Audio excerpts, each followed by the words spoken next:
Here's what's popping in the world of young Hollywood. Hey, what's up? Kimberly Simmons here, and you're watching Pop Stop TV.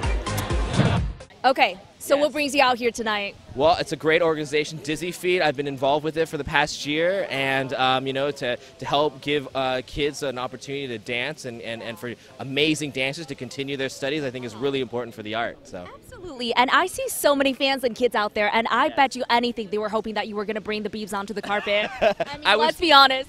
I have to be honest, I'm late because I was just with him. We're doing his tour right now. I'm directing his live tour, which I've never directed an actual live tour before. So designing the sets, creating the story, and so he was rehearsing still. So I left him. I was like, I'll be right back.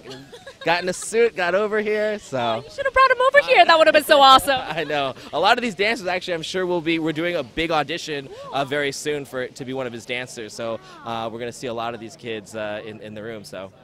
Yeah. Very cool. So you're doing his tour right now, and is there room for another Justin Bieber movie? I mean, the door is definitely wide open. As they say never. Right. But we're not in that space yet. We love when movies get inspired, when there's an idea or there's an inspiration that comes that that it's supposed to be made. And right now, I think we're just focused on the tour. We're going to make the greatest show on the planet. He's at that point where he can make an iconic sort of tour. So and then we'll see if it's worth filming or not. So. And how does the Biebs stay so humble? Because he's so young and he's tossed into the industry, but he's so awesome. Well, I think he's just an artist. I think he really genuinely, as much as you think of a pop star as he's maybe just like a piece of merchandising or something, but he's actually a true artist. He's a musician at his heart. You give him, if you left him in a room, and you left him there for 15 minutes, he would be creating music. And that's the same thing with the dancers here. Like, it's just artists have this drive, and you got to feed that drive for them to fulfill their potential. And I think that's what it is for him as well. And after hanging out with him for a bit, like, does anything surprise you anymore? Like, with all the crazy fans and all the fiasco that goes down?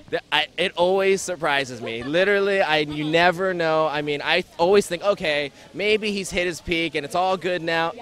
It just gets bigger and bigger.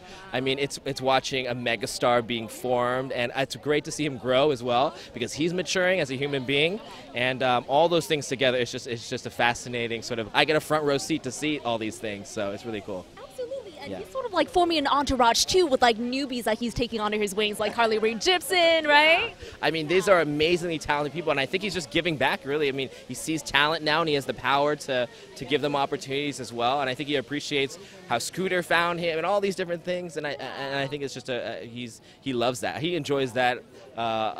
It's been fun to see him do that. So. And we can't wait to check out your new movie, G.I. Joe. Tell us about that.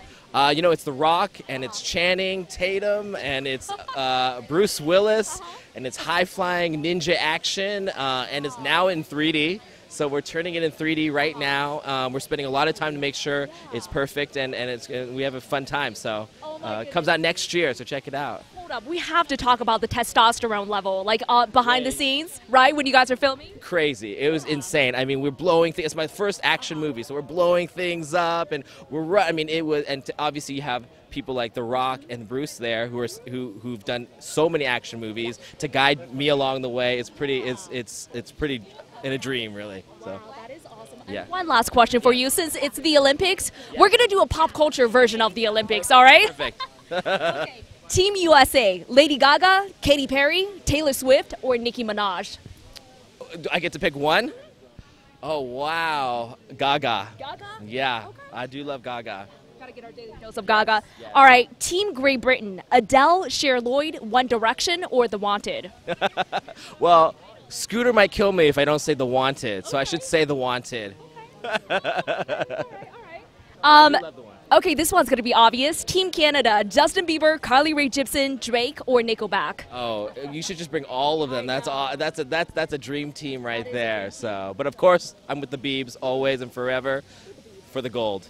And one last one. South Korea, 2NE1, Big Bang, Girls' Generation, or Wonder Girls? I say Byung-hun Lee, who plays Storm Shadow in our movie, and he's actually an amazing musician as well. If you haven't seen his little K-pop style, it's pretty awesome. So. I like his name already. That sounds awesome. We'll be sure to check him out. Thank you so much. Can you give a shout out to Pop Stop TV? Yes, of course. What's going on? This is Jon Chu for Pop Stop TV. Check it out. Thank you, John. For more celebrity interviews, log on to popstoptv.com. Pop culture for the next generation.